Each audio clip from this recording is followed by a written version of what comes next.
Hello दोस्तों, मैं दीपक कुमार अपने YouTube channel Deepak Kumar eco study में आप सभी को स्वागत करता हूं। आइए आज पूरे जनवरी 2021 का जितने भी महत्वपूर्ण करेंट अफेयर है जो कि सभी एग्ज़ाम में पूछा जाएगा, उसका आज पूरा निपटारा करते हैं। पूरे जनवरी 2021 करेंट अफेयर का निपटारा, इससे बाहर आपको कुछ भी नहीं आएगा। पहले पूरा वीडियो देखें, तब वीडियो को अच्छा लगे तो वीडियो को सब्सक्राइब करें। ओम नमः शिवाय सीरीज में आप सभी को पूरा दिल खोल के स्वागत है। आइए शुरुआत करते हैं पूरे जनवरी 2021 करेंट अफेयर का। शुरुआती कुछ मोटिवेशनल स्टेटमेंट के साथ करते हैं। वक्त भी सिखाता है और टीचर भी, किस पर? दोनों में फ़र्क सिर्फ इतना है कि टीचर सिखाकर इम्तहान लेता है और वक्त इम्तहान लेकर सिखाता है। वक्त भी सिखाता है, टीचर भी सिखाता है, दोनों सिखाता है, लेकिन दोनों में फ़र्क इतना है कि टीचर जब सिखा देता है उसके बाद इम्तिहान लेता है, परीक्षा लेता है, लेकिन वक्त जब परीक्षा ले लेता है तब आपको सिखाता है। इसका मतलब जब वक्त आपको इम्तिहान ले लिया तब वक्त का उपयोग करना आप लोग सीखिएगा। चलिए स्टार्ट करते हैं जनवरी का महत्वपूर्ण करंट अफेयर के साथ। आइए जनवरी 2021 के फर्स्ट क्वेश्चन में आप लोगों का स्वागत है। दीपक कुमार इको स्टडी के को सब्सक्राइब करें। जो मेरे भाई नए हैं जो वीडियो देख रहे हैं वो चैनल को सब्सक्राइब करें और ज़्यादा से ज़्यादा शेयर करें। आइए पहला क्वेश्चन है, अरुणाचल प्रदेश के पूर्व राज्यपाल माता प्रसाद का निधन। क्वेश्चन पूछेगा कि माता प्रसाद कहाँ के राज्यपाल थे? अरुणाचल प्रदेश के थे। हाल ही में अरुणाचल प्रदेश के पूर्व राज्यपाल एवं उत्तर प्रदेश के राजस्व मंत्री माता प्रसाद का 96 वर्ष की उम्र में निधन हुआ। जौनपुर जिले के मछली शहर तहसील क्षेत्र के कजियाना मोहल्ले में 11 अक्टूबर 1924 को जगरूप राम के पुत्र के रूप में जन्मे माता प्रसाद बहुमुखी प्रतिभा के धनी थे। भारत की नरसिंह राव सरकार ने 21 अक्टूबर 1993 को इन्हें अरुणाचल प्रदेश का राज्यपाल बनाया और 1999 तक ये राज्यपाल रहे। बोलेगा कि कहाँ के माता प्रसाद का निधन हो गया। माता प्रसाद कहाँ के राज्यपाल थे? अरुणाचल प्रदेश का। माता प्रसाद का जन्म कहाँ हुआ था? आपको जौनपुर जिले के मछलीपाल क्षेत्र में हुआ था। अब पूछ देगा माता प्रसाद, ये भी पूछ सकता है माता प्रसाद महिला ये था या जेंट्स? तो ये जेंट्स था, महिला प्रसाद। और किनके? नरसिम्हा राव के सरकार में ये अरुणाचल प्रदेश के राज्यपाल बने थे माता प्रसाद। ये थे राज्यपाल जिनका निधन हो गया। आइए आज के नेक्स्ट जनवरी के नेक्स्ट क्वेश्चन चलते हैं। Hot air balloon wild life safari Madhya Pradesh में शुरू की भारत की पहली वाइल्ड लाइफ सफारी है।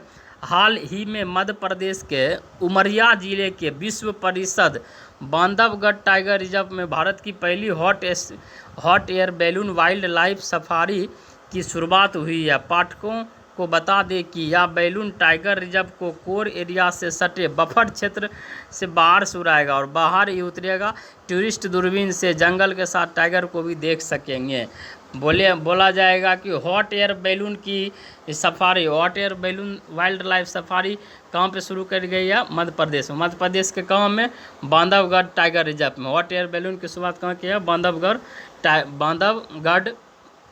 टाइगर रिजर्व कहाँ है? मध्य प्रदेश में। नेक्स्ट क्वेश्चन चलते हैं।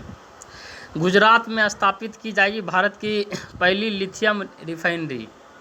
हाल ही में हुई घोषणा के अनुसार गुजरात में भारत की पहली लिथियम रिफाइनरी स्थापित की जाएगी। इसके लिए सबसे बड़ी नवीकरणीय ऊर्जा कंपनी ने एक मणिकरण पावर लिमिटेड लगभग 1000 करोड़ रुपये का निवेश करेगी और इस रिफाइनरी के लिए लिथियम अयस्क को ऑस्ट्रेलिया से आयात किया जाएगा।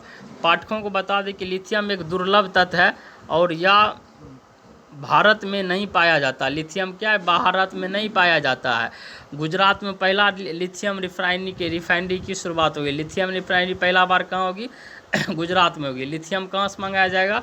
उसके लिए ऑस्ट्रेलिया से मनाया जाएगा lithium. Manikaran company power limited की स्थापना इसके लिए की। आज के नेक्स्ट क्वेश्चन, यूपी सरकार ने प्रतिवर्ष 27 दिसंबर को साहिबजादा दिवस मनाने की घोषणा की। साहिबजादा दिवस किसने मनाने की घोषणा की? हाल ही में उत्तर प्रदेश सरकार ने प्रतिवर्ष स्कूलों में 27 दिसंबर को साहिबजादा दिवस मनाने की घोषणा की है। इसके साथ ही राज्य के मुख्यमंत्री योगी आदित्यनाथ ने ऐलान किया कि राज्य के पाठ्यक्रम में अब छात्रों को सिख गुरुओं के जीवन के बलिदान के बारे में पढ़ाया जाएगा। साहिबजादा दिवस कहाँ मनाया जाएगा? यूपी सरकार ने इसके साहिबजादा दिवस के अंतर्गत सिखों के बलिदान के बारे में स्कूल के पाठ्यांक में शामिल किया गया। पूछेगा यूपी सरकार साहिबजादा दिवस कब मनाएगा? 27 दिसंबर को। नेक्स्ट क्वेश्चन, मशहूर मलयालम कवयित्री सुगाता कुमारी का निधन हो गया। पूछेगा कि हाल ही में सुगाता कुमारी का निधन हो गया। सुगाता कुमारी कौन थे? मशहूर मलयालम कवयित्री थी। मशहूर मलयालम कवयित्री थी। हाल ही में मशहूर मलयालम कवयित्री और पर्यावरण कार्यकर्ता सुगाता कुमारी के 86 वर्ष की उम्र में निधन हो गया। पद्मश्री से सम्मानित सुगाता कुमारी कोरोना संक्रमित पाई गई थी और तिरुवनंतपुरम के जवाहर बाल भवन के प्रिंसिपल रही Sugata Kumari Kerala state institute of children literature द्वारा प्रकाशित एक पत्रिका थलीर के प्रधान संस्थापक थे। इससे क्वेश्चन इतने पूछेगा कि सुगाता कुमारी का संबंध किस क्षेत्र से था जिसका हाल ही में निधन हो गया? ये मशहूर मलयालम कवयित्री थी। किस भाषा कवयित्री थी? मलयालम भाषा कवयित्री थी। सदी के बेस्ट फुटबॉलर चुने गए क्रिस्टियानो रोनाल्डो हाल ही में दुबई में घोषित किए गए ग्लोबल सोकर अवार्ड। कौन अवार्ड? ग्लोबल सोकर अवार्ड। कौन अवार्ड मिला है? ग्लोबल सोकर अवार्ड में पुर्तगाली स्टार क्रिस्टियानो रोनाल्डो को शताब्दी का बेस्ट फुटबॉलर चुना गया। इसके अलावा स्पेन के पूर्व खिलाड़ी और फिलहाल मैनचेस्टर सिटी के मैनेजर पेप गार्डियोला को शताब्दी का बेस्ट कोच चुना गया। इससे क्वेश्चन पूछेगा कि ग्लोबल सोकर अवार्ड कहाँ पर हुआ था? दुबई में। ग्लोबल सोकर अवार्ड में किसे बेस्ट फुटबॉलर चुना गया? Cristiano Ronaldo. क्रिस्टियानो रोनाल्डो कहाँ का है? पुर्तगाली का है। और सबसे महान कोच जो है इसको चुना गया पेप गार्डियोला। मैनचेस्टर सिटी का महान कोच है पेप गार्डियोला। इसको शताब्दी का बेस्ट कोच चुना गया और बेस्ट ग्लोबल सोकर अवार्ड किसको दिया गया है? क्रिस्टियानो रोनाल्डो को। आइए नेक्स्ट क्वेश्चन में, पोलिनेटर पार्क उत्तराखंड में बना भारत का पहला पोलिनेटर पार्क। हाल ही में उत्तराखंड वन विभाग ने नया प्रयोग करते हुए राज्य का पहला पोलिनेटर पार्क तैयार किया है। पाठक ध्यान दें, पोलिनेटर श्रेणी में तितली, मधुमक्खी और चिड़ियाँ आती है क्योंकि इन तीनों परागण करते हैं और पर्यावरण संरक्षण और संवर्धन के लिहाज से यह बेहद अहम प्रक्रिया है। पोलिनेटर पार्क में जो है पोलिनेटर पार्क जो कहाँ पहला पोलिनेटर पार्क कहाँ बनाया गया? उत्तराखंड में। पहला पूछेगा भारत का पहला पोलिनेटर पार्क कहाँ बनाया गया? उत्तराखंड में बनाया गया। पोलिनेटर पार्क में किन पक्षियों की से रखा जाएगा? इसमें देखिए पोलिनेटर पार्क में आपको तितली, मधुमक्खियाँ और चिड़ियाँ आएगा। इसके अंतर्गत पोलिनेटर पार्क में तितली, मधुमक्खी, चिड़ियाँ रखा जाएगा। और इससे क्वेश्चन पूछेगा कि पोलिनेटर पार्क की स्थापना कहाँ पे बनाया जा रहा है? भारत का पहला पोलिनेटर पार्क। तो भारत का पहला पोलिनेटर पार्क उत्तराखंड में बनाया जा रहा है। वीडियो को दोस्तों पूरा देखिए, अगर अच्छा लगे वीडियो तो आप लोग इसे शेयर एवं सब्सक्राइब करें। आगे चलिए नेक्स्ट क्वेश्चन पे चलते हैं। हेमंत कुमार पांडे को मिला DRDO scientist of the year. Hemant Kumar Pandey को मिला DRDO का साइंटिस्ट ऑफ द ईयर।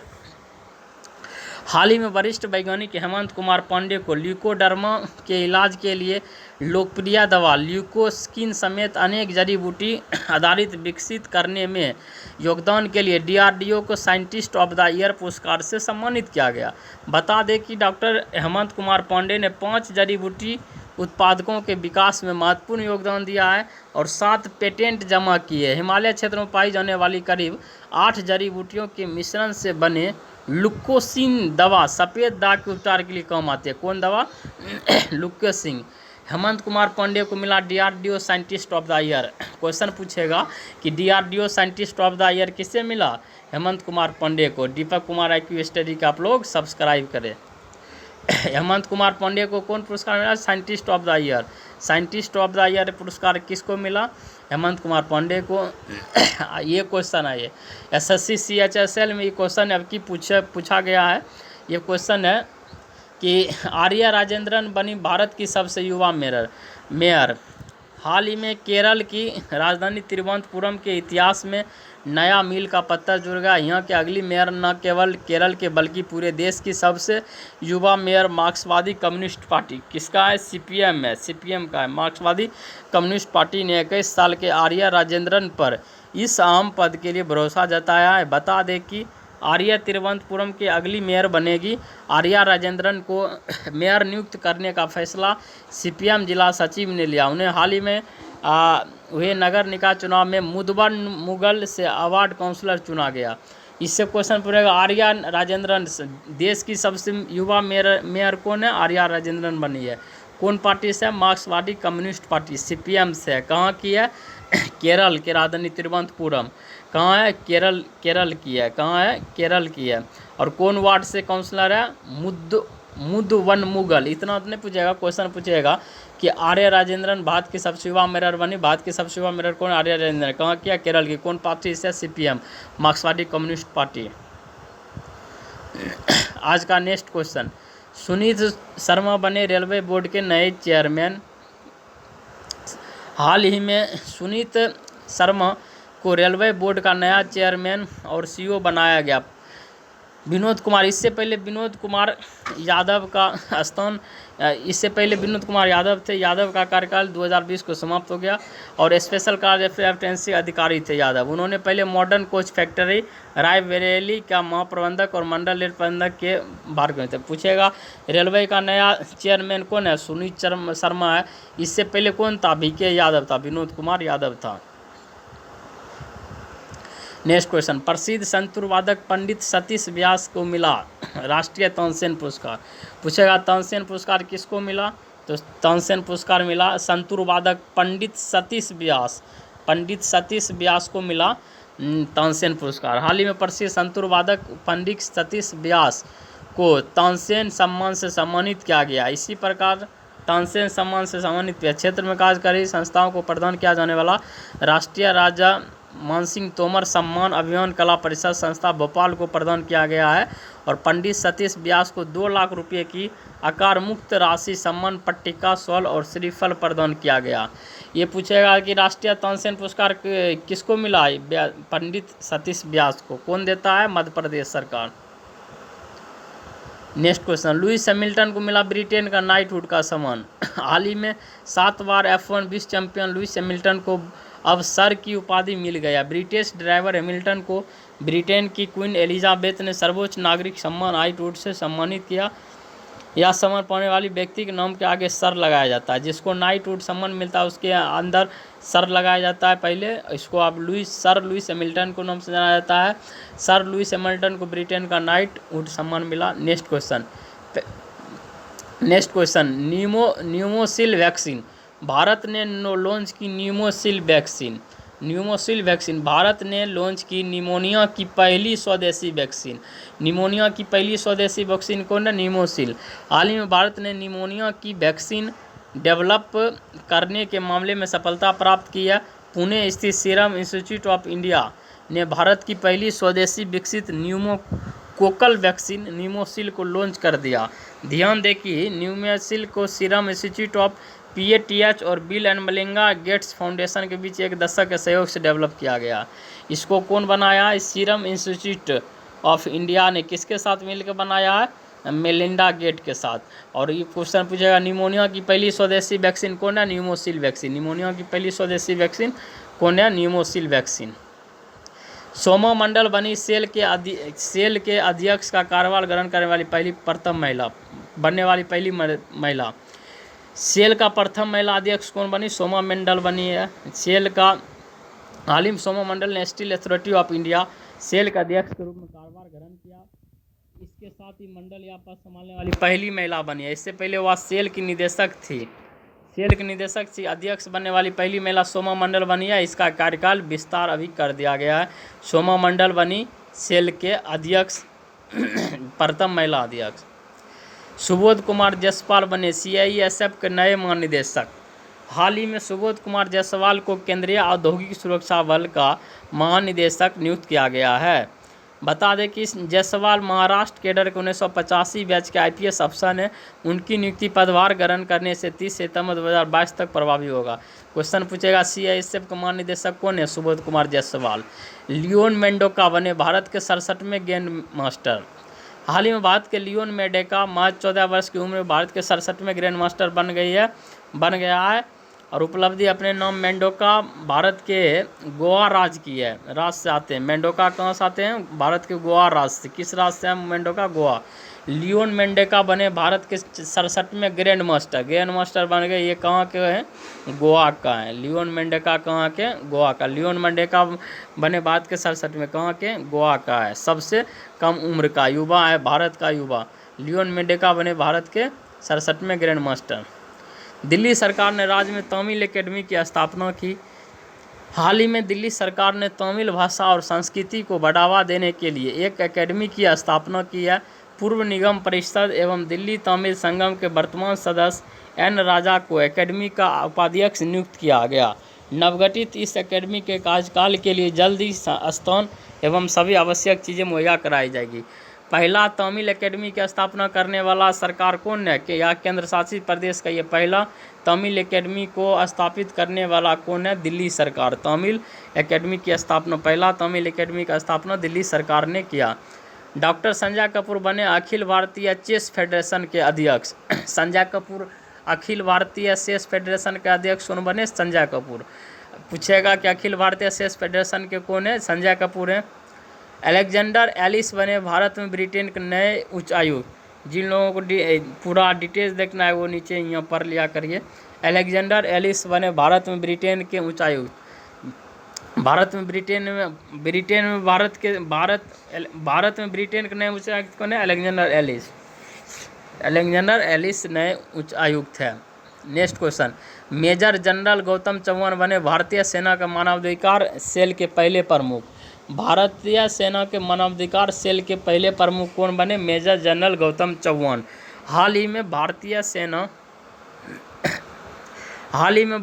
सेना ने पहली बार मानवाधिकार मुद्दों पर गौर करने पर बल ट्रैक रिकॉर्ड का बेहतर बनाने के लिए सुझाव देने के लिए एक प्रमुख मेजर रैंक के अधिकारी की नियुक्ति की है।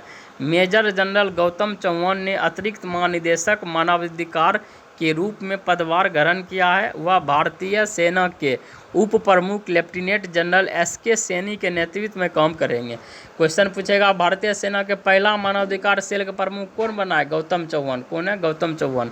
भारतीय सेना के मानवाधिकार सेल के पहले प्रमुख कौन है? गौतम चौहान। जेफ बेजोस बने वर्ष 2020 के सबसे अमीर दानवीर बने हैं। जेफ बेजोस 2020 में सबसे ज़्यादा दान करने वाले व्यक्ति बने हैं। हाल ही में जारी की गई द क्रॉनिकल ऑफ फिलैंथ्रोपी की वार्षिक रिपोर्ट के मुताबिक दुनिया के सबसे अमीर शख्स अभी तो नहीं है, अभी दूसरा कोई रूस के बन गया है। 2020 में सबसे बड़ा दान किया अमेजन के मुखिया, यानी कि अमेजन के जो हेड है वो 2020 में जलवायु परिवर्तन से मुकाबले के लिए $10 अरब यानी 732 अरब रुपये का दान किया है। पिछले सालों के मुकाबले इस बार अरबपतियों कम दान किया है। और बेजोस को दान यदि एक और रख दे तो 2020 में सर्वाधिक दान करने वाले में सिर्फ $2.6 अरब यानी 190 अरब रुपये का योगदान है, जो 2011 के बाद सबसे कम दान है। जेफ बेजोस बने दुनिया के सबसे दानवीर व्यक्ति। आइए नेक्स्ट क्वेश्चन, मध्य प्रदेश सरकार ने युवाओं को आत्मनिर्भर बनाने के लिए शुरू की लॉन्च पैड स्कीम। युवाओं को आत्मनिर्भर बनाने के लिए लॉन्च पैड स्कीम किसने शुरू की? मध्य प्रदेश सरकार ने। हाल ही में मध्य प्रदेश में रोजगार के लिए महिला एवं विकास विभाग द्वारा नई पहल की जा रही है। इसके तहत बाल संरक्षण योजना के अंतर्गत लॉन्च पैड स्कीम प्रारंभ करने का निर्णय लिया गया है। पाठकों को बता दें कि इस स्कीम में राज्य के देखरेख संस्थानों के संस्थागत देखरेख से बाहर होने वाले 18 साल पूरी कर चुके बालक एवं बालिकाओं को रोजगार का नया अवसर दिया जाएगा और इसमें वह जो है कलेक्टोरेट परिसर समेत अन्य सार्वजनिक जगहों पर दुकानें खुलवाई जाएगी। क्वेश्चन पूछेगा कि मध्य प्रदेश में युवाओं के लिए आत्मनिर्भर बनने के लिए कौन सी स्कीम लॉन्च की गई? Launch pad scheme. या तो लॉन्च पैड स्कीम किस गवर्नमेंट की है? मध्य प्रदेश सरकार की। किसके लिए है लॉन्च पैड स्कीम? किसके लिए है? युवा को आत्मनिर्भर बनने के लिए लॉन्च पैड स्कीम कहाँ पे शुरू किया गया? मध्य प्रदेश सरकार। मध्य प्रदेश में लॉन्च पैड स्कीम कौन शुरू किया? मध्य प्रदेश सरकार। आज के नेक्स्ट क्वेश्चन, पूर्व भारतीय हॉकी खिलाड़ी माइकल किंडो का निधन। माइकल किंडो का निधन हो गया। माइकल किंडो। क्वेश्चन पूछेगा कि हाल ही में माइकल किंडो का निधन हो गया। माइकल किंडो का संबंध किस चीज़ से? भारतीय हॉकी से। माइकल किंडो का संबंध किससे? भारतीय हॉकी से। हाल ही में 1975 में हॉकी विश्व कप में भारत को जीत दिलाने वाले माइकल किंडो का 73 वर्ष की उम्र में निधन हो गया। किंडो फुल बैक थे और 1975 में मलेशिया की राजधानी कोलंबपुर में चिर प्रतिद्वंदी पाकिस्तान को हराकर विश्व कप जीतने वाली भारतीय टीम के सदस्य थे। वह इस टीम के भी सदस्य थे जिसने म्यूनिक ओलंपिक 2072 में कांस्य पदक जीता। दोस्तों, म्यूनिक ओलंपिक, जिसमें कि आपको म्यूनिक ओलंपिक में ही आतंकवादी हमला हुआ था, जो फिलिस्तीनियों ने इजराइल के 11 खिलाड़ी को मौत के घाट उतार दिए थे 1972 म्यूनिक ओलंपिक में। पूर्व भारतीय हॉकी खिलाड़ी माइकल किंडो। पूछेगा माइकल किंडो का संबंध किस देश से है? नाम में माइकल विदेशी लग रहा है, लेकिन भारत का किस खेल से संबंधित है? हॉकी से संबंधित है। 1975 हॉकी विश्व कप इनके ही अथी में जीते थे भारत। कजाकिस्तान ने मृत्युदंड की सजा को समाप्त कर दिया। हाल ही में कजाकिस्तान के राष्ट्रपति ने कानून में संसदीय प्रस्ताव पर हस्ताक्षर किए हैं जिसमें मृत्युदंड के उन्मूलन का आह्वान किया गया। कजाकिस्तान ने मौत की सज़ा को समाप्त कर दिया, जो मध्य एशियाई देश में लगभग 20 वर्षों से विकलांग है, यानी कि चल रहा है, धीरे धीरे चल रहा था। मृत्युदंड की सज़ा को समाप्त कर दिया। बता दें कि कजाकिस्तान में 2003 से मौत की सज़ा को समाप्त कर दिया गया, लेकिन अदालतों ने अपराधियों को असाधारण परिस्थितियों में मौत की सज़ा दी है, जिसमें आतंकवाद के कार्यों को माना गया है। यानी कि थोड़ा बहुत चल रहा था, वो में विकट परिस्थिति आता था तब उसको मौत की सज़ा देता था। और मृत्युदंड की सज़ा को आप क्या क्या कजाकिस्तान ख़त्म कर दिया। 2003 से थोड़ा बहुत चलता था, जो आतंकवादियों को कार्य माना था, आतंकवादियों के साथ रहता था, उसको मृत्युदंड की सज़ा देता था। लेकिन अब क्या हुआ, मृत्युदंड की सज़ा को कजाकिस्तान समाप्त कर चुका है। आइए आज के नेक्स्ट क्वेश्चन चलते हैं। अरूप कुमार गोस्वामी को आंध्र प्रदेश हाईकोर्ट के नए मुख्य न्यायाधीश के रूप में नियुक्त किया गया। हाल ही में अरूप कुमार गोस्वामी ने आंध्र प्रदेश उच्च न्यायालय के मुख्य न्यायाधीश पद की शपथ ली है। गोस्वामी इससे पहले सिक्किम उच्च न्यायालय के मुख्य न्यायाधीश के पद पर थे। गोस्वामी अब न्यायमूर्ति JK माहेश्वरी की जगह लेंगे। अब सिक्किम स्थानांतरित किए गए हैं। अरूप कुमार गोस्वामी जो है आंध्र प्रदेश के हाईकोर्ट के नए प्रमुख बनेंगे। इससे पहले कहाँ के थे? वो सिक्किम के थे। अरूप कुमार गोस्वामी आंध्र प्रदेश हाईकोर्ट के नए न्यायाधीश बनेंगे। इससे पहले वो कहाँ के थे? सिक्किम के थे। आइए आज के नेक्स्ट क्वेश्चन। करण बाजवा बने गूगल क्लाउड के एशिया पैसिफिक क्षेत्र के प्रमुख। करण बाजवा। क्वेश्चन पूछेगा कि गूगल क्लाउड के एशिया पैसिफिक क्षेत्र के प्रमुख कौन बने हैं? करण बाजवा। क्वेश्चन आएगा गूगल क्लाउड के एशिया पैसिफिक क्षेत्र के प्रमुख करण बाजवा। हाल ही में गूगल क्लाउड ने करण बाजवा को एशिया प्रांत क्षेत्र के प्रमुख के रूप में नियुक्त किया। बता दें कि फिलहाल करण बाजवा भारत में गूगल क्लाउड के नेतृत्व कर रहे हैं।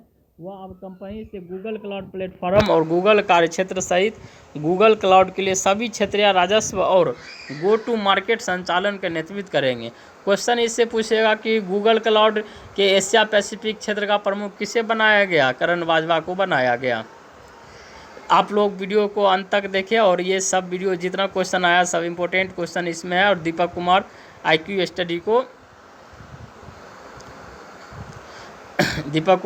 स्टडी को आप लोग सब्सक्राइब करना एवं शेयर करना ना भूलें। क्लेयर पोलोसाक बनी पुरुष टेस्ट मैच में अंपायरिंग करने वाली भारत की वाली प्रथम महिला। क्लेयर पोलोसाक हाल ही में 7 जनवरी 2021 को भारत और ऑस्ट्रेलिया के बीच सिडनी क्रिकेट ग्राउंड में शुरू हुए तीसरे टेस्ट में क्लेयर पोलोसाक अंपायरिंग करने वाली प्रथम महिला बनी है। 32 साल के पोलोसाक इस मैच में चौथे एम्पायर की भूमिका निभा रही थी। और पाठकों क्लेयर पोलोसॉक इससे पहले पुरुष एक दिवसीय अंतर्राष्ट्रीय क्रिकेट मैच में एम्पायरिंग करने वाली पहली महिला एम्पायर बनने की उपलब्धि भी हासिल कर चुकी है। उन्होंने 2019 में नाम्बिया और ओमान के बीच विश्व क्रिकेट लीग डिवीज़न 2 के मैच में भी एम्पायरिंग की है। इससे क्वेश्चन बनेगा कि विश्व की प्रथम महिला जो मैच में पुरुष टेस्ट मैच में एम्पायरिंग करने वाली प्रथम महिला कौन बने? क्लेयर पोलोसॉक। कौन बनी है? क्लेयर पोलोसॉक। नेक्स्ट क्वेश्चन, अमेरिकी राष्ट्रपति जो बाइडेन ने मेरिक गारलैंड को चुना अपना अटॉर्नी जनरल। अमेरिकी राष्ट्रपति जो है जो बाइडेन जो है मेरिक गारलैंड को चुना अपना अटॉर्नी जनरल। हाल ही में अमेरिका के नवनिर्वाचित राष्ट्रपति जो बाइडेन ने संघीय अपीलीय अदालत के न्यायाधीश मेरिक गारलैंड को अपना अटॉर्नी जनरल चुना है। बता दें कि अटॉर्नी जनरल के रूप में गारलैंड बाइडेन के शीर्ष कानून प्रवर्तन अधिकारी थे। इसके साथ ही जो बाइडेन मानवाधिकार कार्यकर्ता विनीता गुप्ता को एसोसिएट अटॉर्नी जनरल बनी है। इससे क्वेश्चन पूछेगा कि मेरिक गारलैंड कौन है? अमेरिका के अटॉर्नी जनरल है। जो बाइडेन का अटॉर्नी जनरल मेरिक गारलैंड है। ये प्रवासी भारतीय दिवस 9 जनवरी को मनाया गया। हाल ही में 9 जनवरी प्रवासी भारतीय दिवस कब मनाया जाता है? 9 जनवरी को मनाया जाता है। क्वेश्चन, प्रवासी भारतीय दिवस कब मनाया जाता है? 9 जनवरी को मनाया जाता है। एक वीडियो में पूरा दिवस का ही निपटारा लेके आएंगे, एक वीडियो जो आएगा। प्रवासी भारतीय दिवस 9 जनवरी। हाल ही में 9 जनवरी 2020 पूरे भारत में प्रवासी भारतीय दिवस मनाया गया है। यह दिवस पहली बार साल 2003 में मनाया गया था, जिसके बाद से यह हर साल मनाया जाने लगा। और इस दिवस विशेष का मुख्य उद्देश्य भारत के विकास में प्रवासी भारतीयों का योगदान पहचान दिलाना और अपने देश के प्रति उनकी सोच एवं भावनाओं की अभिव्यक्ति के साथ सकारात्मक बातचीत के लिए मंच उपलब्ध कराना। प्रवासी भारतीय दिवस कब मनाया जाता है? 9 जनवरी से। 9 जनवरी को मनाया जाता है। कब से मनाया जा रहा है? 2003 से मनाया जा रहा है। प्रवासी भारतीय दिवस 9 जनवरी को मनाया जाता है। ओडिशा में खुलेगा भारत का पहला फायर पार्क। ओडिशा में भारत का पहला फायर पार्क कहाँ खुला है? ओडिशा में। भारत का पहला फायर पार्क कहाँ खुलेगा? ओडिशा में खुल गया। ओडिशा। हाल ही में ओडिशा के राजधानी भुवनेश्वर भारत के पहले फायर पार्क एवं राज्य दमकल वाहिनी की वेबसाइट पोर्टल को उड़ीसा के मुख्यमंत्री नवीन पटनायक ने वर्चुअल कार्यक्रम के तहत लोकार्पित किया है। पाठकों को बता दें कि इस फायर पार्क में अग्निकांड से बचाव के लिए क्या कदम उठाना चाहिए, उस संदर्भ में लोगों को प्रशिक्षण दिया जाएगा।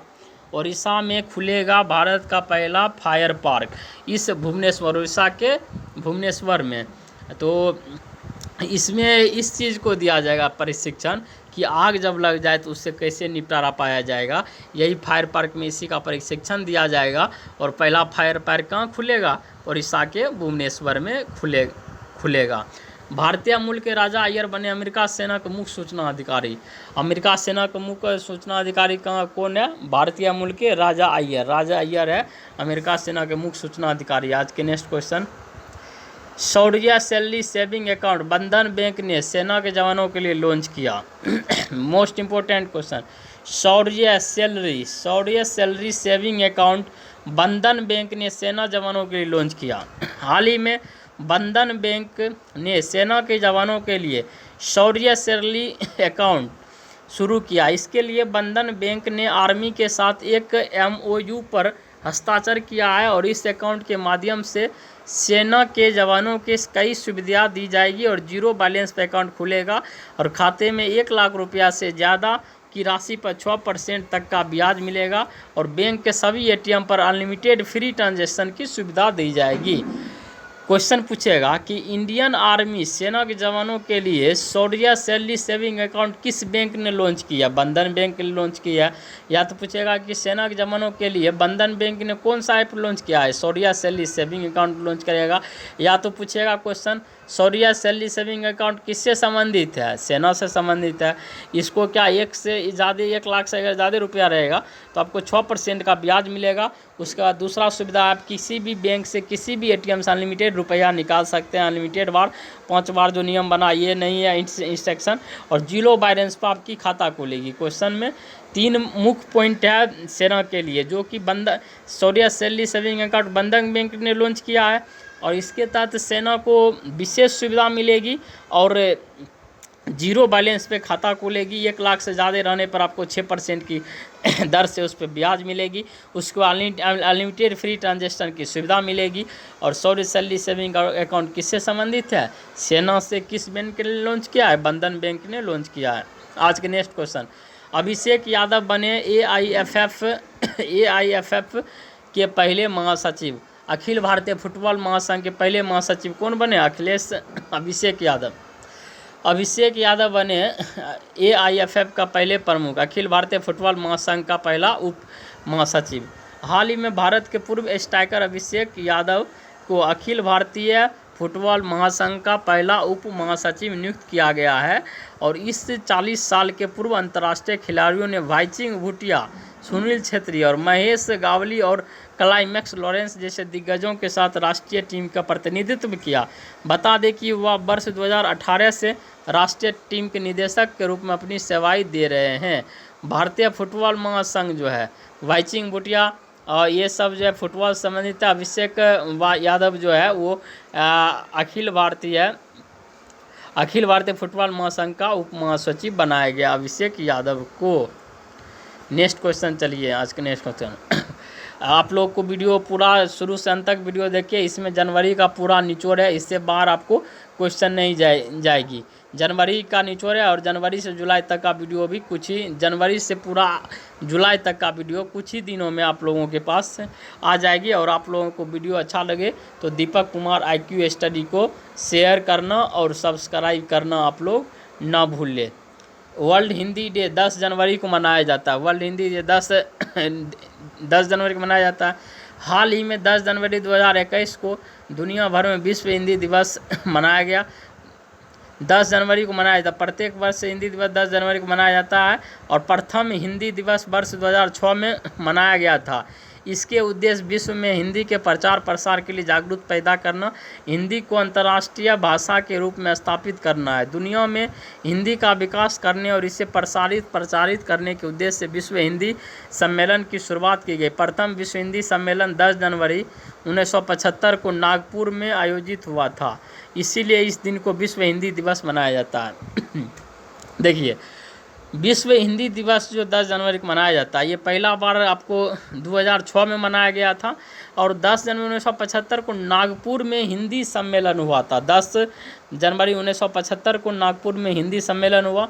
उसी के उपलक्ष्य में, उसी के याद में, उसी के रूप में, उसी के दिन के, इसीलिए इसी दिन को 10 जनवरी को 2006 में पहला बार विश्व हिंदी दिवस 2006 में मनाया गया।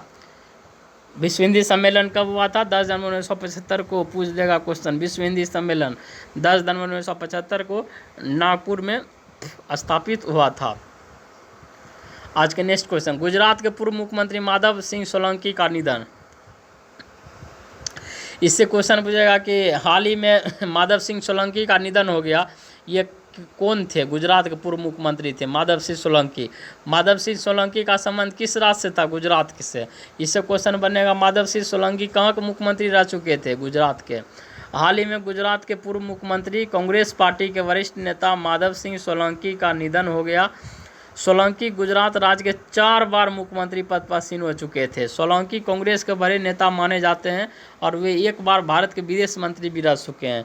भारत के माधव सिंह सोलंकी जो है भारत के विदेश मंत्री भी रह चुके हैं और गुजरात के पूर्व मुख्यमंत्री माधव सिंह सोलंकी जो 4 बार मुख्यमंत्री रह चुके हैं, इनका निधन हो गया और ये एक बार विदेश मंत्री भी रह चुके हैं और 4 बार मुख्यमंत्री गुजरात के थे माधव सिंह सोलंकी।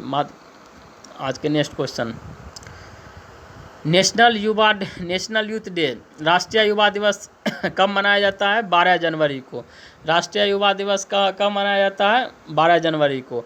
हाल ही में 12 जनवरी 2021 को पूरे भारत में राष्ट्रीय युवा दिवस मनाया गया। यही दिन प्रतिवर्ष स्वामी विवेकानंद के जन्मदिन पर मनाया जाता है। हर वर्ष की तरह इस बार भी इस वर्ष की थीम रखी गई, युवा उत्साह नए भारत का। अब की बार जो राष्ट्रीय युवा दिवस का जो थीम है युवा यानी उत्साह नए भारत का क्या थीम है?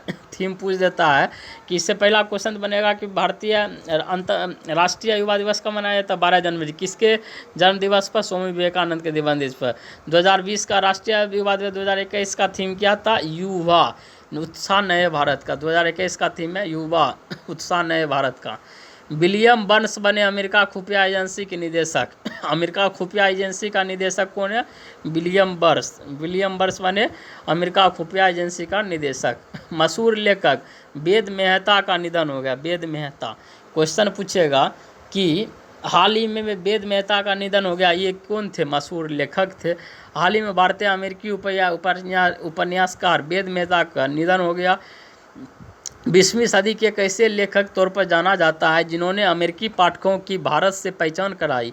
मेहता की 24 किताबों में blocking the Indian states, protest of India और महात्मा गांधी एंड हिज एपिसोडल शामिल है। क्वेश्चन पूछेगा कि वेद मेहता का निधन हुआ। वेद मेहता कौन थे? मशहूर लेखक थे। वेद मेहता कौन थे? मशहूर लेखक थे। आइए question, next question. Indian army day 15 जनवरी को मनाया गया। और 15 जनवरी को क्वेश्चन पूछेगा कि SSC CHSL में बार बार पूछता है कि इंडियन आर्मी डे कब मनाया जाता है? 15 जनवरी को कौन सा दिवस मनाया जाता है? बहुत सारा विद्यार्थी तिल संक्रांति मार देता है, लेकिन वो मकर संक्रांति मार देता है। क्वेश्चन वो मकर संक्रांति भी रहता है, लेकिन मकर संक्रांति नहीं मारना है। 15 जनवरी को इंडियन आर्मी डे मनाया जाता है। भारतीय थल सेना दिवस 15 जनवरी को मनाया जाता है। हाल ही में 15 जनवरी 2021 को पूरे भारत में 73वां भारतीय सेना दिवस मनाया गया। 15 या प्रतिवर्ष 15 जनवरी को ही मनाया जाता है। इस दिन उन सभी बहादुर सेनाओं को सलामी दी जाती है जिन्होंने अपने देश और लोगों को सलामती हेतु अपना जान निछावर कर दिए, शहीद हो गए। और फील्ड मार्शल KM करिप्पा के सम्मान में प्रत्येक साल सेना दिवस मनाया जाता है। KM करिप्पा भारतीय सेना के पहले कमांडर इन चीफ रह चुके हैं जिन्होंने 15 जनवरी 1949 को सर फ्रैंसिस बुचर से प्रभाव लिया था। सेना दिवस किसके याद में मनाया जाता है? KM करिप्पा, जो कि पहला भारतीय जो है फील्ड मार्शल हो चुके KM करिप्पा। और 73वां सेना दिवस मनाया गया। 73वां सेना दिवस मनाया गया। सेना दिवस कब मनाया जाता है? 15 जनवरी को। आज के नेक्स्ट क्वेश्चन। पेट गेल्सिंगर बने इंटेल के नए CEO। क्वेश्चन पूछेगा कि इंटेल के नए CEO कौन है? पेट गेल्सिंजर। इंटेल के नए CEO इंटेल पेट गेल्सिंगर। इंटेल का कौन है नए CEO? पेट गेल्सिंजर। हाल ही में इंटेल ने पेट गेल्सिंजर को अपने नए मुख्य कार्यकारी अधिकारी के रूप में नियुक्त किया है। इंटेल का नए CEO कौन है? Pat Gelsinger. Next question. TomTom traffic index. Moscow रहा सबसे ज़्यादा ट्रैफिक वाला शहर। टॉमटॉम ट्रैफिक इंडेक्स जो जारी करता है 2020 में, पूछेगा टॉमटॉम ट्रैफिक इंडेक्स 2020 में सबसे ज़्यादा ट्रैफिक वाला शहर कौन रहा? तो ये रहा मॉस्को। हाल ही में जारी टॉमटॉम ट्रैफिक इंडेक्स के मुताबिक 2020 में मॉस्को दुनिया का सबसे भीड़ वाला शहर रहा। इसके बाद दूसरे स्थान पर भारत के आर्थिक राजधानी मुंबई रहा। ध्यान दें कि वर्ष 2019 और 18 में चौथी रैंकिंग के बाद मुंबई अब दूसरे स्थान पर पहुंच गया है। और अगर बात रहे शीर्ष 10 शहरों में, तो 2 अन्य भारतीय शहर बेंगलोर और दिल्ली 2020 में क्रमशः 6ठे और 8वें स्थान पर रहे हैं। क्वेश्चन पूछेगा कि टॉमटॉम ट्रैफिक इंडेक्स के अनुसार वर्ल्ड का सबसे व्यस्त यानी ज़्यादा ट्रैफिक वाला शहर कौन है? मॉस्को। 2 नंबर पर कौन है? अपना भारतीय भारत के मुंबई। 3 नंबर पे कौन है? बेंगलोर। छठा नंबर पे अपना बेंगलोर है। और 8वां नंबर पे कौन है? दिल्ली है। पूछेगा क्वेश्चन टॉमटॉम ट्रैफिक इंडेक्स में सबसे ज़्यादा ट्रैफिक वाला शहर कौन है? रूस होती मॉस्को। उस्ताद गुलाम मुस्तफ़ा खान मशहूर संगीतकार का 89 वर्ष की उम्र में निधन हो गया। ये इससे क्वेश्चन बनेगा कि उस्ताद गुलाम मुस्तफ़ा खान कौन थे? एक संगीतकार थे। हाल ही में मशहूर शास्त्रीय गायक और संगीतकार उस्ताद गुलाम मुस्तफ़ा खान का निधन हो गया। गुलाम मुस्तफ़ा खान को 1991 में पद्मश्री, साल 2006 में पद्म भूषण और साल 2018 में पद्म भूषण पुरस्कारों से नवाजा गया था। संगीत के क्षेत्र में उल्लेखनीय योगदान के लिए संगीत नाटक अकेडमी अवार्ड से भी इसे सम्मानित किया गया। उस्ताद गुलाम मुस्तफ़ा को संगीत नाटक अकेडमी आविष्कार भी दिया। क्वेश्चन पूछेगा कि हाल ही में मशहूर उस्ताद गुलाम मुस्तफ़ा का मृत्यु हो गया, निधन हो गया, वो कहाँ के थे? तो मतलब वो क्या थे? मशहूर संगीतकार थे। उस्ताद मुस्तफ़ा खान कौन थे? मशहूर संगीतकार। इंग्लैंड के फुटबॉलर बेन रूनी ने खेल से लिया संन्यास। क्वेश्चन पूछेगा कि बेन रूनी किस खेल से संबंधित है? तो कहिएगा फुटबॉल। पूछेगा इंग्लैंड के कौन महान फुटबॉलर जो है खेल से संन्यास लिया? बेन रूनी ने लिया। क्वेश्चन सफाई कर्मचारी मनीष कुमार को लगा भारत का पहला कोविड-19 का टीका। हाल ही में सफाई कर्मचारी मनीष कुमार को भारत के कोरोना वायरस यानी जनवरी के बाद है टीका लगाया गया। प्रधानमंत्री नरेंद्र मोदी ने देश भर में कोरोना से जंग के लिए टीकाकरण अभियान की शुरुआत की और इसके बाद दिल्ली के एम्स में भारत का पहला कोरोना टीका लगाया गया। पहला कोरोना का टीका है। क्वेश्चन 100% पूछेगा, 100% क्वेश्चन पूछेगा। सफाई कर्मचारी मनीष कुमार को लगा भारत का पहला कोविड-19। पूछेगा कि भारत का पहला कोविड-19 टीका किसको लगा? मनीष कुमार। कहाँ के थे? दिल्ली एम्स का सफाई कर्मचारी था मनीष कुमार। एनडीआरएफ ने अपना 16वां स्थापना दिवस मनाया। हाल ही में राष्ट्रीय आपदा प्रतिक्रिया बल एनडीआरएफ ने 18 जनवरी 2021 को अपना 16वां स्थापना दिवस एनडीआरएफ राइजिंग डे 2021 मनाया। भारतीय एक विशेष बहुकुशल मानवीय बल वाली राष्ट्रीय आपदा प्रतिक्रिया बल एनडीआरएफ 19 जनवरी 2006 को अस्तित्व में आई, जो देश में आपदा जोखिम न्यूनीकरण के लिए आपदा प्रबंधन और सामुदायिक जागरूकता में महत्वपूर्ण भूमिका निभा रही है। एनडीआरएफ की स्थापना कब हुई थी? 19 जनवरी 2006 को एनडीआरएफ का स्थापना हुई थी और एनडीआरएफ ने अपना 16वां स्थापना दिवस कब मनाया है? 16वां यानी 18 जनवरी को मनाया। 18 जनवरी को एनडीआरएफ ने अपना स्थापना दिवस मनाता है। ये 16वां था। एनडीआरएफ की स्थापना 19 जनवरी 2006 को हुई थी। One school one IAS Kerala के राज्यपाल ने शुरू की। पूछेगा क्वेश्चन कि वन स्कूल पूछेगा वन स्कूल वन आईएएस पहल कहाँ की है? One school one IAS Kerala राज्य के राज्यपाल ने शुरू किया। वन स्कूल वन आईएएस पहल हाल ही में केरल के राज्यपाल आरिफ मोहम्मद खान ने राज्य के 10,000 प्रतिभाशाली लेकिन आर्थिक रूप से कमजोर बच्चों को मुफ्त में प्रशासनिक सेवा एवं अन्य प्रतियोगिता परीक्षाओं को कोचिंग देने की योजना वन स्कूल वन आईएएस की शुरुआत की है।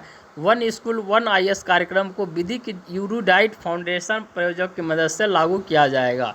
इससे क्वेश्चन कुछ नहीं पूछेगा, इससे बहुत क्वेश्चन पूछेगा कि वन स्कूल वन आईएएस कहाँ की योजना है? केरल की योजना है। किसने लॉन्च किया है? राज्यपाल। वहाँ के राज्यपाल कौन थे लॉन्च किया? आरिफ मोहम्मद खान। इससे कौन क्वेश्चन ये बनेगा। आइए नेक्स्ट क्वेश्चन। नेताजी सुभाष चंद्र बोस का जन्म दिवस पराक्रम दिवस के रूप में मनाया जाएगा। हाल ही में केंद्र सरकार ने महान स्वतंत्रता सेनानियों को आज़ाद हिंद फौज के संस्थापक नेताजी सुभाष चंद्र बोस का जन्मदिन पराक्रम दिवस के रूप में मनाने का फैसला किया। 23 जनवरी को पराक्रम दिवस के तौर पर मनाई जाएगी और इस वर्ष नेताजी की 125वीं जयंती है। इससे क्वेश्चन बनेगा कि पराक्रम दिवस कब मनाया जाता है? पराक्रम दिवस कब मनाया जाता है? 23 जनवरी को मनाया जाता है। किसके जन्मदिन पर? नेताजी सुभाष चंद्र बोस के जन्मदिन पर। 23 जनवरी को नेताजी सुभाष चंद्र बोस के जन्मदिन पर कौन दिवस मनाने का फैसला किया है? पराक्रम दिवस। नेताजी सुभाष चंद्र का 23 जनवरी को कौन सा जयंती है? 125वीं जयंती है। सुभाष चंद्र बोस का 125वीं जयंती पर 23 जनवरी को पराक्रम दिवस मनाने की घोषणा की गई है। थाईलैंड ओपन 2021 स्पेन की कैरोलिना मैरिन ने जीता। हाल ही में स्पेन के स्टार बैडमिंटन कैरोलिना मैरिन ने थाईलैंड ओपन का खिताब अपने नाम किया। महिलाओं की एकल वर्ग के फाइनल में कैरोलिना ने ताइवान खिलाड़ियों को हराया। पूछेगा कि थाईलैंड ओपन किसने जीती? स्पेन के कैरोलिना मैरिन। और इससे क्वेश्चन पूछेगा कैरोलिना मैरिन का संबंध किससे है? बैडमिंटन से है। कहाँ की है? स्पेन की है। थाईलैंड ओपन किसने जीता? कैरोलिना मैरिन ने जीता। और कैरोलिना मैरिन का संबंध किस खेल से? बैडमिंटन से। और कैरोलिना मैरिन कहाँ की है? स्पेन की है। नेक्स्ट क्वेश्चन है, पीएम मोदी सोमनाथ मंदिर ट्रस्ट के अध्यक्ष बने। हाल ही में प्रधानमंत्री नरेंद्र मोदी को गुजरात में गिर सोमनाथ जिले के प्रवास पाटन में विश्व परिषद सोमनाथ मंदिर का प्रबंध संभालने वाले न्यास का नया अध्यक्ष सर्वसम्मति से नियुक्ति किया गया। आप लोगों को बता दें कि इसके असीन होने वाले प्रधानमंत्री नरेंद्र मोदी दूसरे प्रधानमंत्री हैं। इससे पूर्व प्रधानमंत्री मोरारजी देसाई के बाद मोदी दूसरे ऐसे प्रधानमंत्री हैं जिन्हें इस मंदिर न्याय का अध्यक्ष नियुक्त किया गया। क्वेश्चन पूछेगा कि सोमनाथ मंदिर ट्रस्ट का अध्यक्ष किसे नियुक्त किया गया? नरेंद्र मोदी को। नरेंद्र मोदी सोमनाथ मंदिर ट्रस्ट के अध्यक्ष बनने वाले कितने प्रधानमंत्री हैं? दूसरे हैं। पहला कौन है? मोरारजी देसाई। दूसरे कौन है? पीएम नरेंद्र मोदी सोमनाथ मंदिर ट्रस्ट का अध्यक्ष बनाए गए।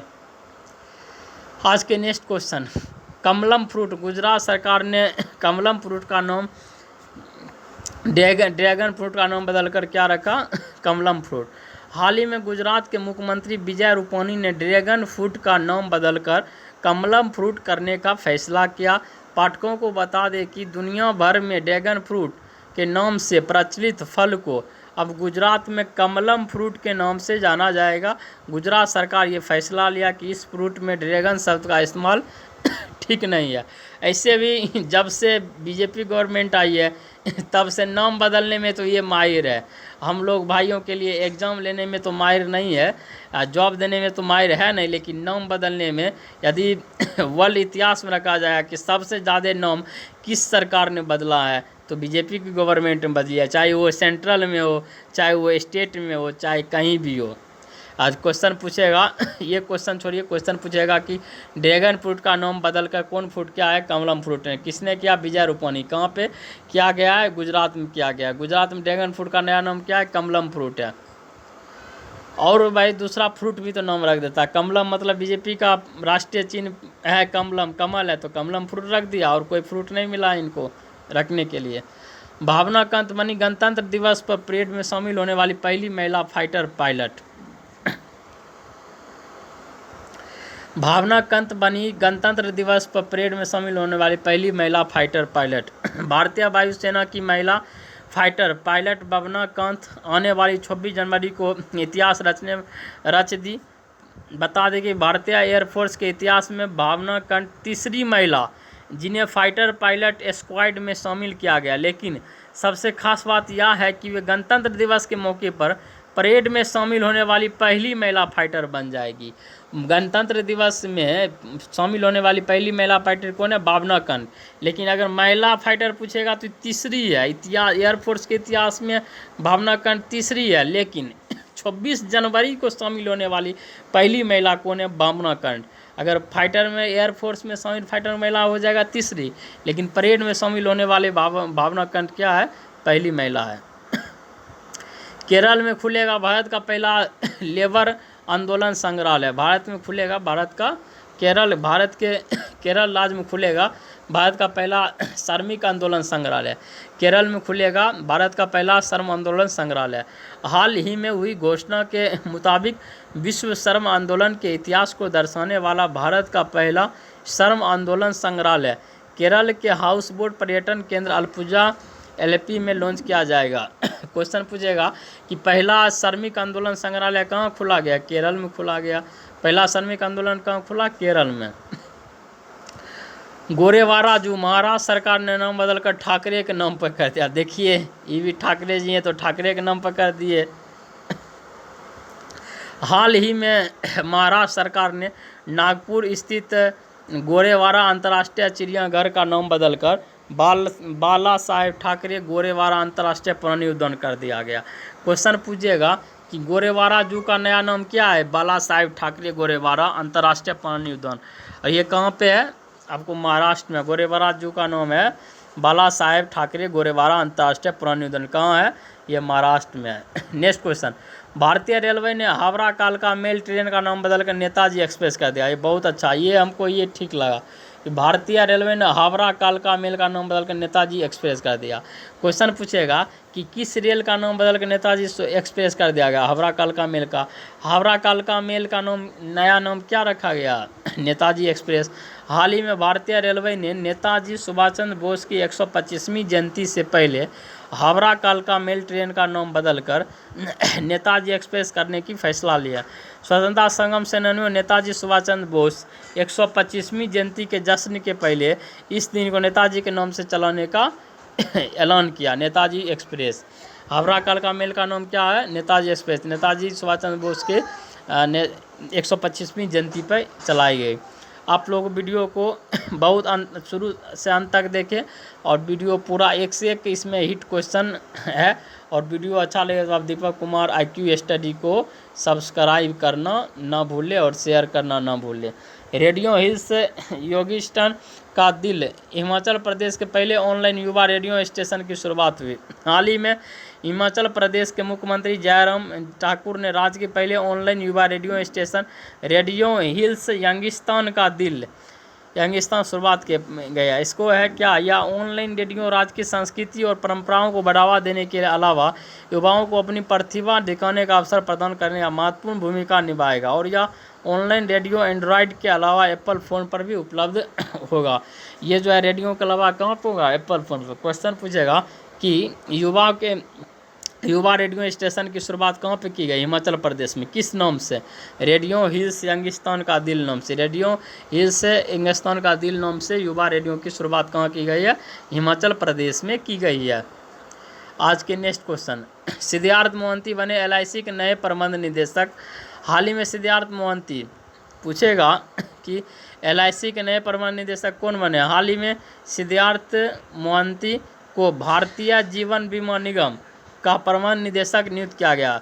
सुशील कुमार की जगह लेंगे। मोहंती फिलहाल LIC हाउसिंग फाइनेंस लिमिटेड के प्रबंध निदेशक एवं मुख्य कार्यकारी अधिकारी हैं। उनकी नियुक्ति 1 फरवरी को अथवा उसके बाद कार्यभार करने के प्रभावी होगा। वह सेवानिवृत्ति 30 जून 2023 तक LIC प्रबंध निदेशक रहेंगे। क्वेश्चन पूछा जाएगा कि सिद्धार्थ मोहंती बने LIC के नए प्रबंध निदेशक। LIC के नए प्रबंध निदेशक कौन बने हैं? सिद्धार्थ मोहंती। इससे पहले कौन थे? सुशील कुमार की जगह लेंगे। LIC के नए प्रबंध निदेशक कौन है? सिद्धार्थ मोहंती। LIC के प्रबंध निदेशक। आइए नेक्स्ट क्वेश्चन में चलते हैं। ग्लोबल फायर पावर इंडेक्स 2021 में भारतीय सेना को मिला चौथा स्थान। ग्लोबल फायर पावर इंडेक्स 2021 भारतीय सेना को मिला चौथा स्थान। हाल ही में जारी ग्लोबल फायर पावर इंडेक्स 2021 में 133 देशों को शामिल किया गया, जिसमें भारतीय सेना को चौथा स्थान मिला। पाठकों को बता दें कि इस सूची में विभिन्न देशों को उनकी संभावित सैन्य ताकत के आधार पर रखा गया।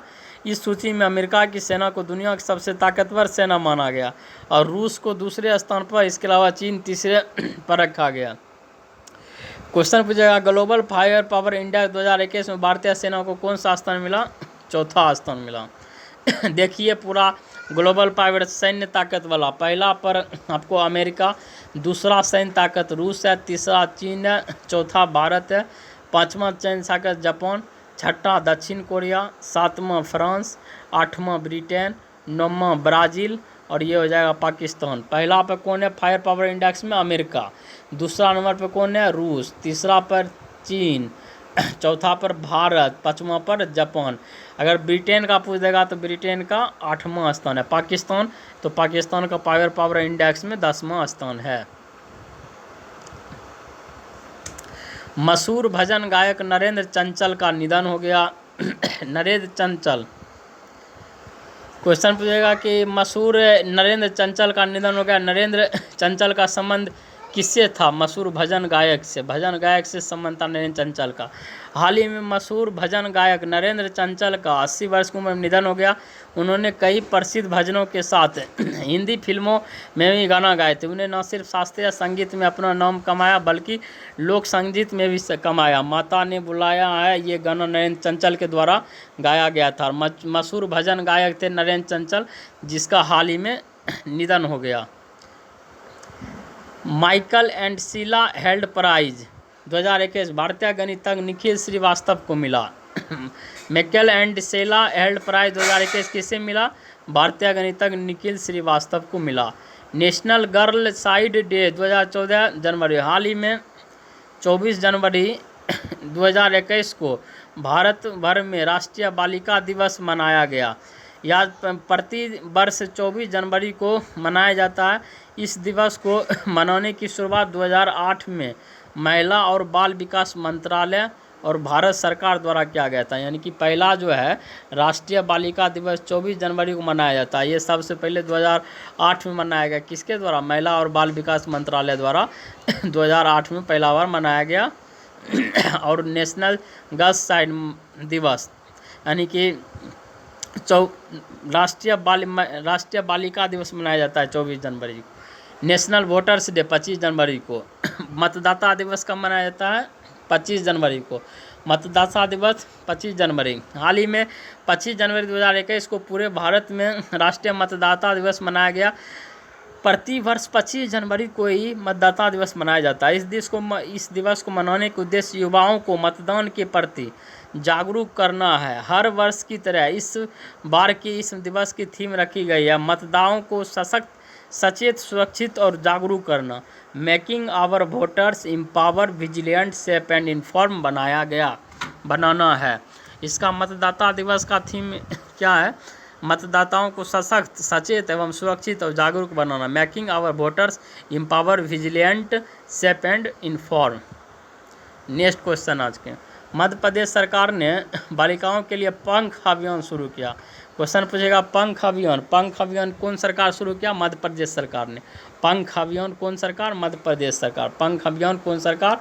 बालिकाओं के लिए मध्य प्रदेश सरकार। हाल ही में राष्ट्रीय बालिका दिवस के मौके पर मध्य प्रदेश के मुख्यमंत्री शिवराज चौहान ने बालिकाओं के लिए पंख अभियान की शुरुआत की।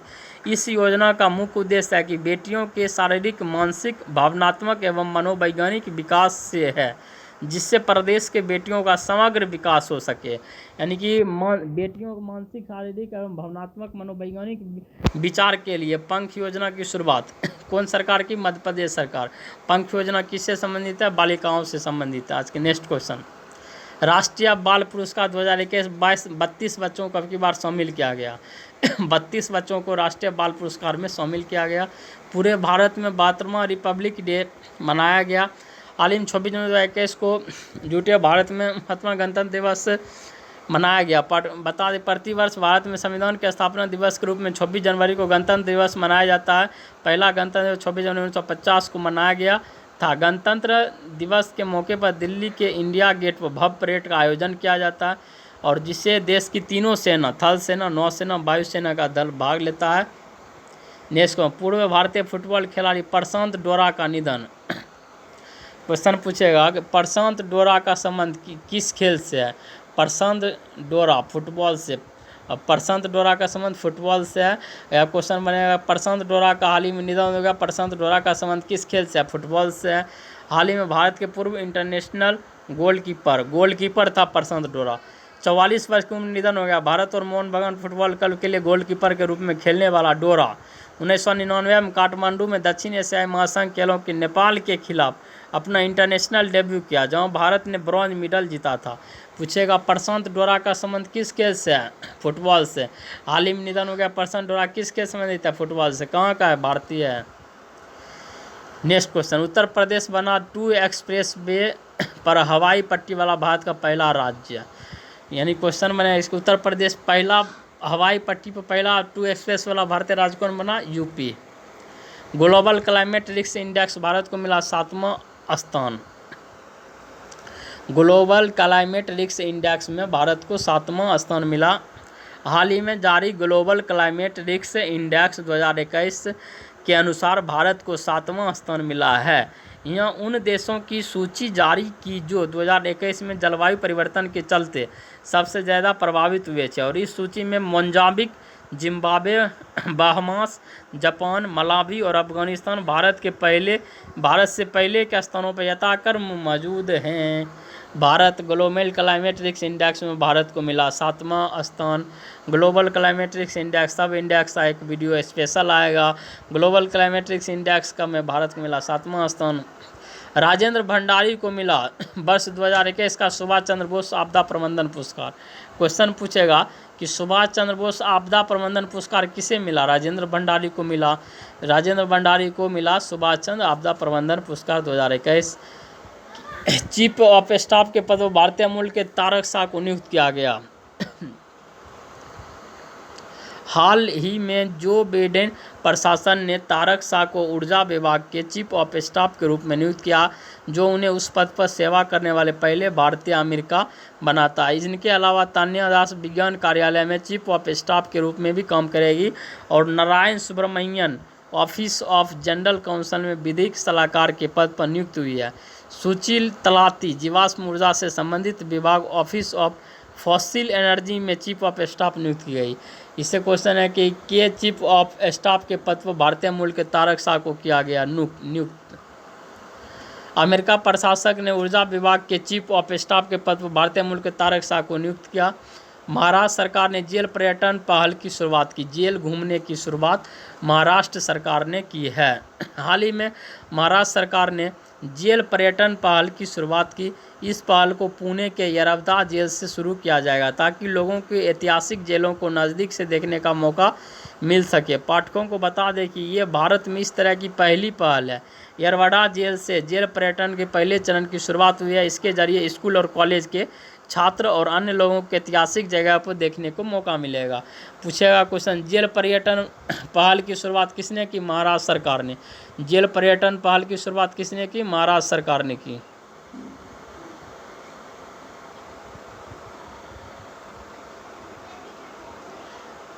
क्वेश्चन, काजा कलश एस्टोनिया की पहली महिला प्रधानमंत्री बनी। एस्टोनिया की पहली महिला प्रधानमंत्री कौन बनी है?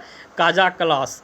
हाल ही में 15 सदस्यीय मंत्रिमंडल के लिए 43 वर्षीय वकील और एक पूर्व यूरोपीय सांसद काजा कलश को 101 सीटों वाली रिगी कोगी विधायिका को प्रधानमंत्री बनाया गया। इससे क्वेश्चन बनेगा, एस्टोनिया की पहली महिला प्रधानमंत्री कौन है? काजा कलश। एस्टोनिया की पहली महिला प्रधानमंत्री कौन बनी? काजा कलश। एस्टोनिया की पहली महिला प्रधानमंत्री काजा कलश। Next question, corruption perception index में भारत को मिला 86वां स्थान। हाल ही में जारी 2020 के भ्रष्टाचार धारण सूचकांक करप्शन परसेप्शन इंडेक्स 2020 में 180 देशों में भारत का स्थान 6 पायदान पिछलकर 86वें नंबर पर आ गया। इस सूचकांक में 180 देशों की सार्वजनिक क्षेत्र में भ्रष्टाचार के स्तर को रैंक जारी किया जाता है, जिसमें 0 से लेकर 100 तक के पैमाने का उपयोग किया जाता है। जहां 0 स्कोर वाले देश के सबसे अधिक भ्रष्ट माना जाता है और 100 स्कोर वाले सबसे साफ माना जाता है। भारत 40 अंकों के साथ 180 देश में 86वां स्थान है। वर्ल्ड करप्शन इंडेक्स में भारत का स्थान कितना है? 86वां है। पहले कितना था? 80 था, अब 6 अंक पिछड़ के 86वां नंबर पर आ गया। 180 देशों की सूची में भारत का स्थान 86वां नंबर पर है। वर्ल्ड लेप्रोसी डे, हाल ही में 30 जनवरी 2021 को दुनिया भर में विश्व कुष्ठ दिवस मनाया जाता है।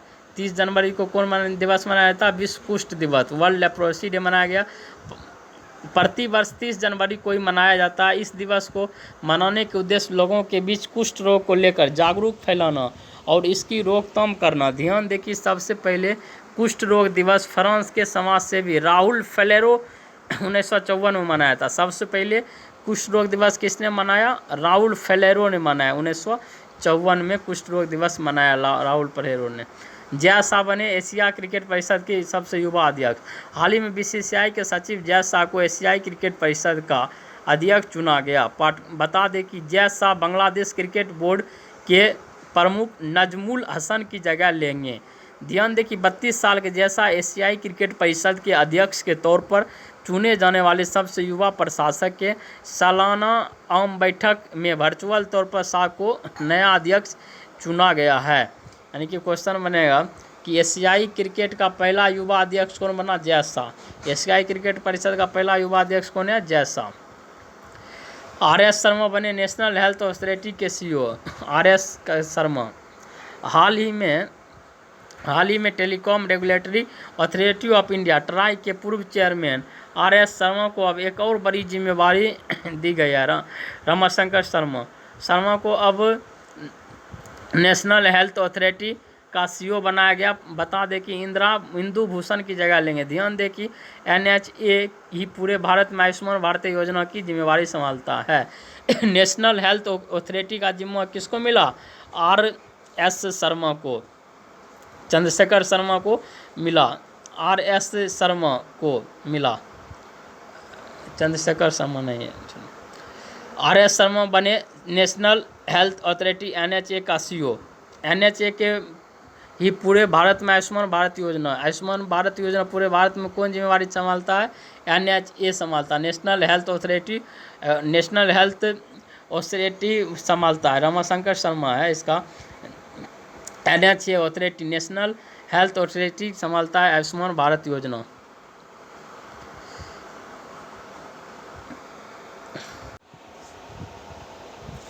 आज का पूरे जनवरी का इतना करंट अफेयर, महत्वपूर्ण करंट अफेयर था। दोस्तों वीडियो को शुरू से अंत तक देखें और वीडियो को अच्छा लगे तो ज़्यादा से ज़्यादा लाइक, शेयर एवं सब्सक्राइब करना ना भूलें। धन्यवाद।